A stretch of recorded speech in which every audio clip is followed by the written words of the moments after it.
Narni Nitin, sangeet Shobhan, Ram నితిన్లు lead రోల్స్లో పోషించగా Kalyan Shankar దర్శకత్వంలో వచ్చిన చిత్రం మ్యాడ్ స్క్వేర్.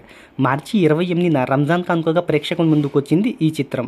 అయితే ఈ మూవీ బడ్జెట్ ఎంత, బ్రేక్ ఈవెన్ టార్గెట్ ఎంత, గత 9 రోజులుగా సాధించిన కలెక్షన్లు ఎంత అనే వివరాల్లోకి వెళ్ళబోయే ముందు ఒక చిన్న రిక్వెస్ట్, మన ఛానల్లోని వీడియోస్ చూసి నచ్చితే సబ్స్క్రైబ్ చేసి లైక్ కొట్టి షేర్ చేయండి.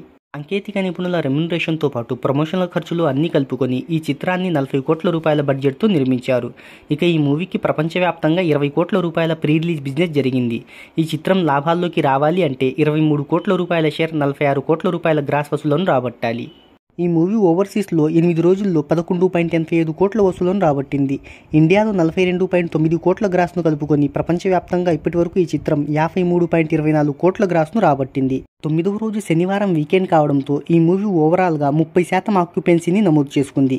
9వ రోజు ఇక శనివారం ఇండియాలో 2.85 కోట్ల నెట్ను రాబట్టింది.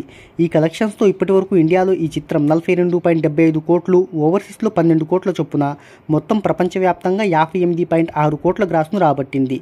బ్రేక్ ఈవెన్ను కంప్లీట్ చేసుకుని ప్రాఫిట్లోకి ఎంటర్ అయింది ఈ చిత్రం.